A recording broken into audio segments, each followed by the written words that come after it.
حاصل کرتا ہے. اللہ کرے یہ بات سمجھ آ جائے کہ دنیا میرا امتحان ہے, دنیا میرا ٹیسٹ ہے, اور ڈیسٹنی اور میرا جو ڈیزگنیشن ہے, میرا جو ڈیسٹینیشن ہے, میری جو منزل ہے وہ میری جنت ہے, تو مجھے اس کی تیاری کرنی ہے. اللہ کرے اس دنیا میں آ کر ہم یہ سمجھ جائیں کہ شیطان آئے گا آپ کی طرف بڑھ کر, کبھی پیسوں کی صورت میں آئے گا, کبھی لگزریز کی صورت میں آئے گا, کبھی عیاشی کی صورت میں آئے گا, کبھی حرام کی صورت میں چیزیں لے کر آئے گا. اب آپ نے ادھر ڈیسیشن لینا ہے کہ مجھے دنیا کے حرام کی طرف جانا ہے یا جنت کی نعمتوں کی طرف جانا ہے. عقل مند وہ ہیں جو دنیا میں جیتے اس لیے ہیں کہ میں نے جنت میں جانا ہے. اور یہی بات رب نے قرآن میں فرمائی ہے, الذی خلق الموت والحیات لیبلوکم ایکم احسن عملا. ہم نے موت اور زندگی کو پیدا ہی اسی لیے کیا ہے. قرآن نے خود کہہ دیا کہ ہم نے موت اور زندگی کو پیدا ہی اسی لیے کیا ہے تاکہ دیکھیں تم میں سے کون اچھے عمل کر کے آتا ہے. حضرت ابی بن کعب رضی اللہ تعالیٰ عنہ نے فرمایا, میں نے دربار نبوت صلی اللہ تعالیٰ علیہ وسلم میں عرض کیا, یا رسول اللہ صلی اللہ تعالیٰ علیہ وسلم, میں آپ پر کثرت سے درود پاک پڑھتا ہوں یا کثرت سے پڑھنا چاہتا ہوں, حضور یہ بتائیے کتنا پڑھوں. اب ذرا سوال سنیے گا کہ میں چاہتا ہوں کہ آپ پر کثرت سے درود پڑھوں, ابنڈنٹلی زیادہ درود پڑھوں, آپ بتائیے کتنا پڑھوں. تو نبی پاک علیہ الصلوۃ والسلام نے فرمایا تو جتنا چاہے پڑھ. تو کہتے حضور میں اپنے دن بھر کے معمولات سے وقت نکال کر میں اپنے بقیہ ٹائم کا جو 1/4 ٹائم ہے, چوتھائی حصہ آپ پر درود پڑھتا رہوں گا. آقا علیہ الصلوۃ والسلام فرماتے ہیں جتنا چاہے پڑھ, اگر اس سے بھی زیادہ پڑھے گا تو تیرے لیے بہتر ہے. کہتے حضور پھر میں ایسا کرتا ہوں کہ میں حدیث کا خلاصہ پیش کر رہا ہوں, میں ایسا کرتا ہوں کہ اپنا ہاف ٹائم, ڈے کا ہاف ٹائم جو ہے وہ میں درود پاک پہ صرف کروں گا. آقا علیہ الصلوۃ والسلام فرماتے ہیں اگر تو ایسا کرے گا تو یہ بہت اچھا ہے, مگر اس سے زیادہ پڑے گا تیرے لیے زیادہ بہتر ہوگا. اچھا, تو کہتے ہیں حضور پھر میں 2/3 67% جتنا بنتا ہے وہ میں درود پاک میں صرف کروں گا. یقیناً اس میں کھانے پینے, نمازوں کا ٹائم, آرام کا ٹائم نکال کے جو ٹائم بچتا ہے اس ٹائم کو میں 3/4 جو ہے وہ آپ پر درود پاک پہ صرف کروں گا. اللہ کے حبیب علیہ الصلوۃ والسلام فرماتے ہیں تیری مرضی, اگر اس سے بھی زیادہ پڑے گا تو تیرے لیے بہتر ہوگا.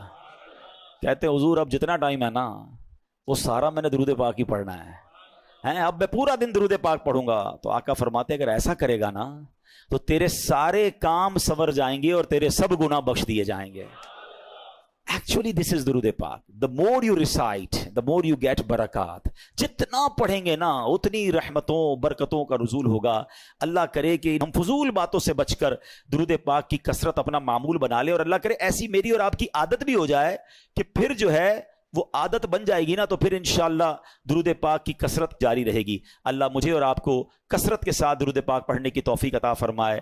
آئیے مل کر محبت کے ساتھ بآواز بلند درود پاک پڑھ لیں. صلو علی الحبیب صلی اللہ تعالی علی محمد صلی اللہ علیہ وسلم.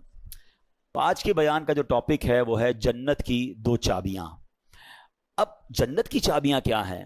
سب سے پہلے ہمیں جہنم کے بارے میں پتا ہونا چاہیے کہ وہ کتنی سیویئر ہے, کتنا خطرناک وہ مقام ہے. اللہ تعالی ہم سب کو محفوظ فرمائے. یعنی اس کی سیویئرٹی کو اس بات سے 2 باتیں بتاتا ہوں, ورنہ تو اتنی ڈیٹیل ہے کہ بندہ وہ ڈیٹیل پڑھ لے تو اس کے رونگٹے کھڑے ہو جاتے ہیں اور امیجنیشن بھی آپ نہیں کر سکتے. یعنی دنیا کی سب سے زیادہ خطرناک آگ میلٹ کر دیتی ہے. کبھی اسٹیل مل کے بارے میں آپ نے دیکھا ہوگا کہ وہ بڑے بڑے لوہے کی راڈز کو بالکل میلٹ کر دیتے ہیں. کبھی سونار کی دکان پہ آپ نے سنا ہوگا یا دیکھا ہوگا کہ وہ گولڈ کو لکوڈ فارم میں لے آتے ہیں. یعنی اتنی ایکسٹریم فائر دنیا میں موجود ہیں کہ جس کا ہم نارمل لائف میں تصور بھی نہیں کر سکتے. پتہ نہیں کتنے 1000 سینٹی گریڈ تک وہ آگ جاتی ہے. جن کی فیکٹریز ہیں وہ ان چیزوں کو ذرا زیادہ اچھے طریقے سے سمجھتے ہیں کہ کس قدر زیادہ گرم اور کتنی ہیٹ ہوتی ہے جو دنیا کی آگ ہے. روایتوں میں آتا ہے کہ دنیا کی آگ سے 70 گنا زیادہ سخت جہنم کی آگ ہے. ناٹ کوئی بیئر ہی نہیں کر سکتا نا. اچھا, دنیا کی آگ سے روشنی ہوتی ہے, ٹھیک ہے نا, جب بھی آگ جلے گی تو آپ کو لائٹ فیل ہوگی. جہنم کی آگ اتنے 1000 سال تک جلائی جا چکی ہے کہ روایتوں میں آتا ہے وہ بالکل سیاہ ہو گئی ہے, بلیک. یعنی جہنم میں بندہ جلے گا بھی اور اس کو نظر بھی کچھ نہیں آ رہا ہوگا, اس قدر سخت وہ آگ ہو چکی ہے. اور فرمایا جہنمیوں کا سب سے ہلکا عذاب یہ ہے, یعنی کسی بھی جہنمی کو سب سے ہلکا عذاب, لوئسٹ جو پنشمنٹ ہے وہ یہ ہوگی کہ اس کو آگ کے جوتے پہنا دیے جائیں گے, اور اس کی وجہ سے اس کا جو برین ہے وہ ہنڈیا کی طرح کھولتا ہوگا, اور وہ سمجھے گا کہ پورے جہنم میں سب سے زیادہ عذاب مجھے دیا جا رہا ہے. یہ لوئسٹ کیٹیگری کا عذاب ہے. اللہ ہمیں لمحہ بھر بھی جہنم میں داخل نہ فرمائے. یہ ذرا سوچیے، یہ آسان نہیں ہے یہ کہنا ہے کہ ٹھیک ہے معاذ اللہ. کچھ لوگ تو عذاب کو بھی ہلکا سمجھ رہے ہوتے ہیں. میری آپ کی اوقات ہی نہیں ہے. یہ تو جہنم کا عذاب تو دور کی بات ہے، جب قبر میں عذاب شروع ہو جاتا ہے. پہلی منزل تو قبر ہے نا. روایتوں میں آتا ہے میرے آقا علیہ الصلوۃ والسلام نے فرمایا بے نمازی کو قبر ایسے دبائے گی کہ اس کی پسلیاں ٹوٹ پھوٹ کر ایک دوسرے میں پیوست ہو جائیں گی. کبھی عید والے دن زور سے کوئی دبا لے، چیخ نکل جاتی ہے. بولا ہڈیاں پسلیاں ایک دوسرے میں مل جائیں گی، اس سے قبر دبا دے گی اس کو. پھر قبر کے سانپ، بچھو، آگ، انبیئریبل، یعنی ایسی سزا ہے ایک لمحہ بھی ہم نہیں سہ سکیں گے. ہم دنیا کی نارمل اپنے چولہے کی آگ پر 1 منٹ ہاتھ نہیں رکھ سکتے. 1 منٹ تو دور کی بات ہے، چند سیکنڈ نہیں رکھ سکتے، چیخ نکل جاتی ہے. غلطی سے گھر والے پکاتے پکاتے ان کے ہاتھ میں کوئی تیل کا چھینٹا آ جائے تو اس پہ بڑا سا پھوڑا ہو جاتا ہے. یہ ہماری اوقات ہے. ہماری آنکھیں کتنی نازک ہیں کہ جب سرما لگاتے ہیں نا تو ہاتھ کانپ رہا ہوتا ہے کہ یار زور سے کہیں سلائی لگ گئی تو آنکھ میں درد ہو جائے گا. کان ایئر بڈ صاف کرتے ہیں تو اتنا تھوڑا سا زور سے ایئر بڈ نکالے تو کان میں درد ہو جاتا ہے. روایتوں میں آیا جہنمیوں کے لیے عذاب یہ ہوگا کہ ان کی آنکھوں میں جہنم کے کیل ٹھوکے جائیں گے، کانوں میں پگھلا ہوا سیسا ڈالا جائے گا جو حرام سنتے اور حرام دیکھتے ہیں. ہم کبھی بھی جہنم کا ایک لمحہ برداشت نہیں کر سکتے. بس اللہ سے یہ دعا ہے ہماری مغفرت فرمانا، ہمیں لمحہ بھر بھی جہنم میں داخل نہ فرمائے. مگر اس کا خوف تو دل میں ہونا چاہیے نا.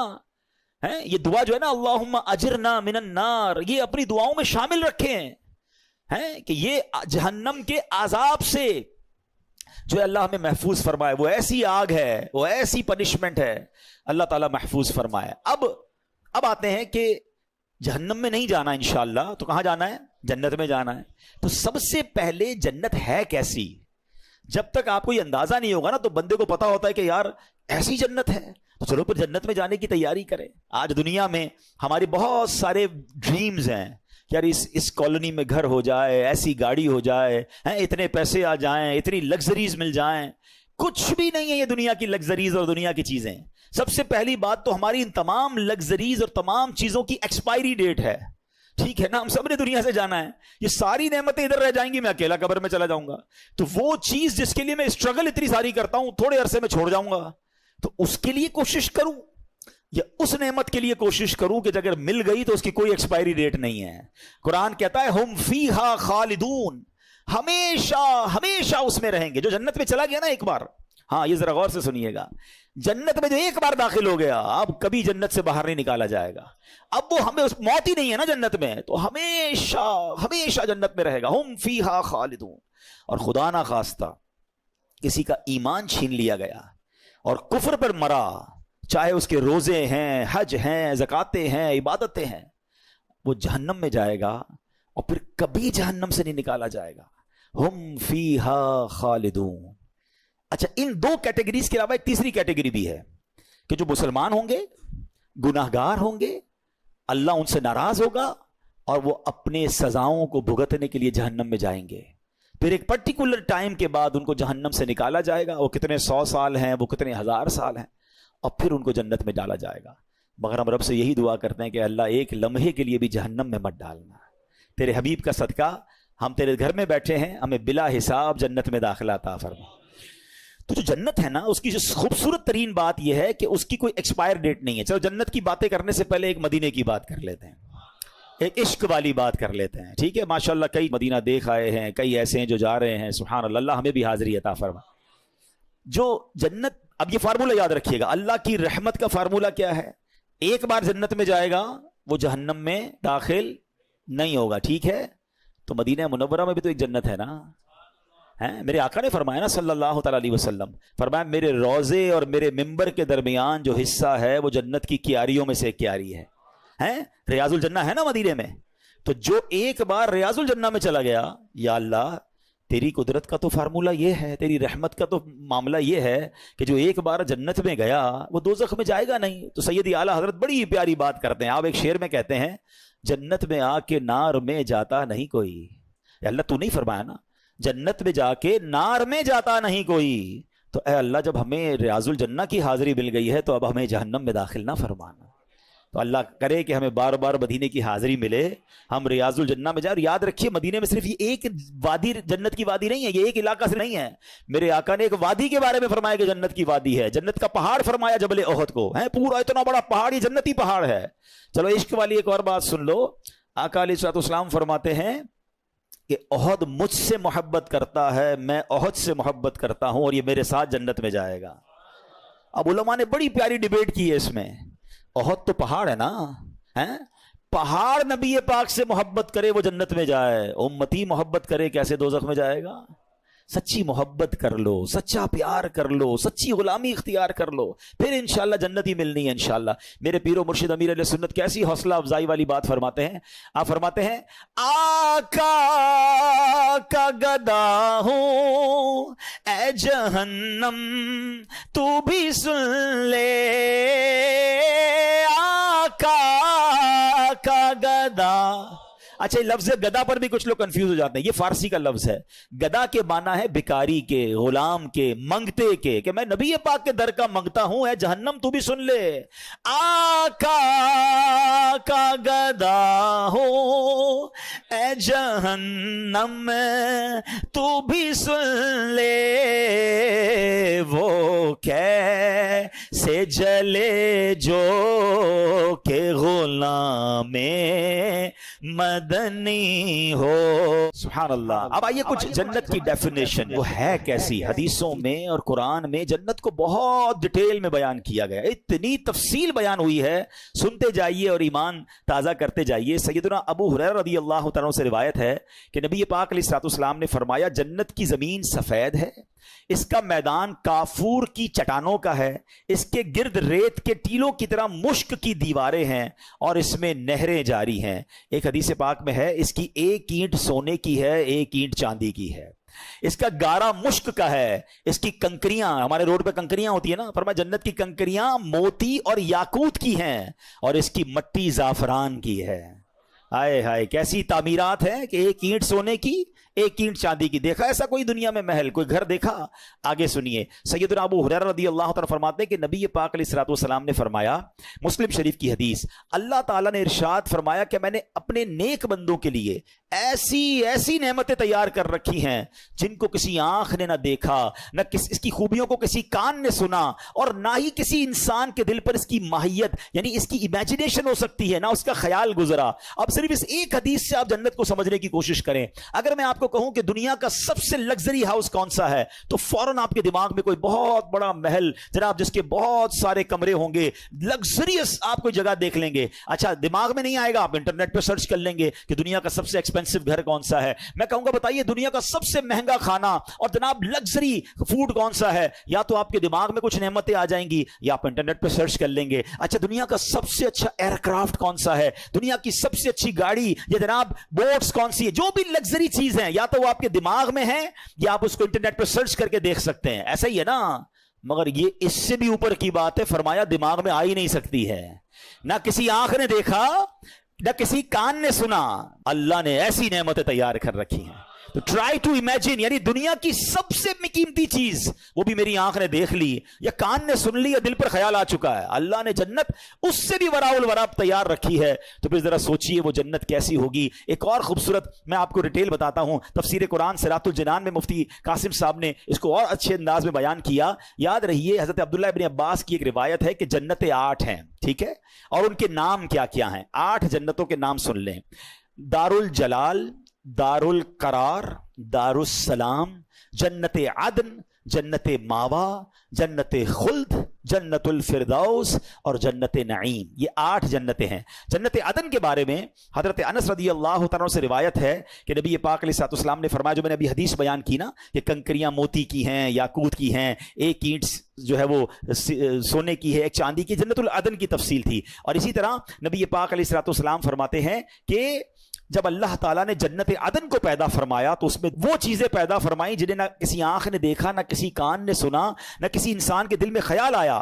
پھر اللہ تعالیٰ نے جنت عدن سے کہا مجھ سے کلام کر، تو جنت کیا کہتی ہے؟ قد افلح المؤمنون، بے شک ایمان والے کامیاب ہو گئے۔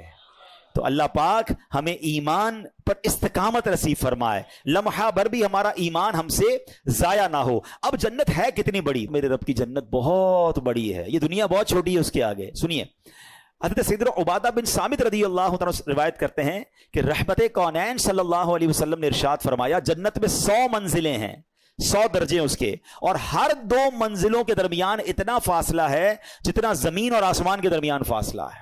یعنی اتنی اس کی اونچائی اور اتنی اس کی گریڈز کہہ لیں ہیں. پھر فرمایا کہ اگر اس کے ایک درجے میں تمام جہانوں کے لوگ بھی جمع ہو جائیں تو وہ سب کو کافی ہو جائے گی.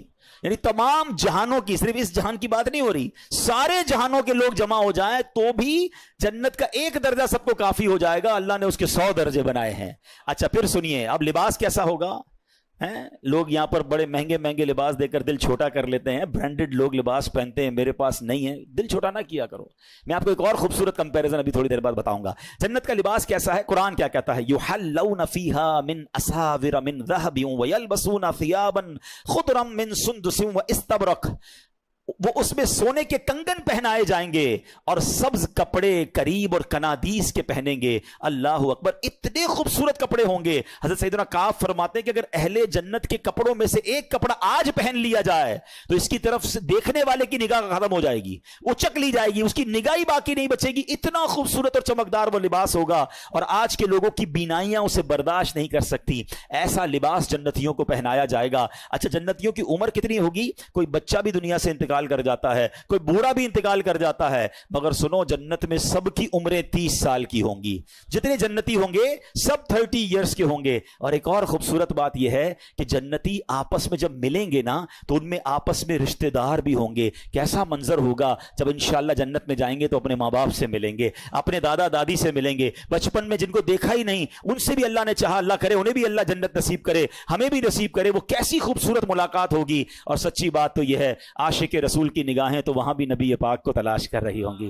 یقین کریں بڑی تمنا ہے کہ آقا کا دیدار کریں. کیسا منظر ہوگا. آپ صدیق اکبر کا جلوہ دیکھیں گے, حضرت عمر فاروق کو دیکھیں گے, حضرت عثمان غنی کو دیکھیں گے, ہمارے دلوں کا قرار مولا علی کو دیکھیں گے. اللہ اکبر, امام حسن اور حسین کیسی شخصیات ہیں کہ ہم جیسے گناہگار انہیں بھی دیکھیں گے. یہ تصور ہی کیسا ہے کہ سوچئے تو صحیح کس کس سے ملاقات ہوگی. اللہ کے نبی حضرت ابراہیم وہاں ہوں گے, حضرت موسیٰ کلیم اللہ ہوں گے, حضرت آدم جن کی ہم اولاد ہیں ان کو بھی تلاش کر کے ان کے پاس جائیں گے کہ حضور آپ کے صدقے ہم دنیا میں آئے. سوچ سوچ کے ہی بندے کا ایمان تازہ ہو رہا ہوتا ہے کہ کیسی ملاقات ہوگی, وہ میٹنگز کیسی ہوں گی, کدھر کدھر جائیں گے اور انشاءاللہ وہ نظارے دیکھیں گے. اور سبحان اللہ, آج کل لوگ بڑے فوڈ لور ہوتے ہیں. آؤ بتاتا ہوں جنت میں کھانا کیسا ہوگا. قرآن کہتا ہے وَفَاكِهَةٍ مِّمَّا يَتَخَيَّرُونَ وَلَحْمِ طَيْرٍ مِّمَّا يَشْتَهُونَ, اور میوے جو پسند کریں اور پرندوں کا گوشت جو چاہیں, یعنی جو چاہیں گے امیجن کریں گے اور وہ کھانا سامنے آ جائے گا. اچھا کھانا تو آ جائے گا لیکن کمال دیکھو, آج آپ کو جو بھی دنیا کی اچھی چیز پسند ہے, کسی کو بریانی پسند ہے تو کسی کو جناب سالن پسند ہے, جو بھی آپ کو پسند ہے, جب بھی وہ آپ کے سامنے آتا ہے اور آپ کو بھوک بھی لگی ہے آپ دل سے کھاتے ہیں, مگر جیسے جیسے کھاتے جاتے ہیں نا ذائقہ کم ہوتا جاتا ہے کیونکہ پیٹ بھرتا جاتا ہے. اور اگر پیٹ بھر جائے تو آپ دوبارہ کوئی رکھ دے تو آپ کچھ بھی نہیں کھا سکتے آپ کہ میں نے کھانا کھا لیا ہے. مگر ایسا نہیں ہوگا. جنت میں کیا ہوگا سنو, آقا علیہ الصلوۃ والسلام فرماتے ہیں جنتیوں میں جو سب سے نچلے درجے کا جنتی ہوگا نا, لوئسٹ کیٹیگری کا ہے, فرمایا وہ جس کے ساتھ 10,000 خادم ہوں گے. اتنے سارے نوکر دیکھ کر پریشان ہو جاتے ہیں نا یار, ایک بندے کے اتنے اتنے امپلائیز ہیں. سب سے نچلے درجے کے جنتی کے 10,000 خادم ہوں گے, اور ہر خادم کے ہاتھ میں 2 پیالے ہوں گے. ایک پیالہ سونے کا ہوگا, ایک چاندی کا ہوگا. ہر پیالے میں کھانے کی ایسی قسم ہوگی جو دوسرے میں نہیں ہوگی, یعنی everything is different than another one. اور فرمایا وہ آخر سے بھی, یعنی اس کی آخر سے بھی ایسے ہی کھائے گا جیسے پہلے سے کھائے گا.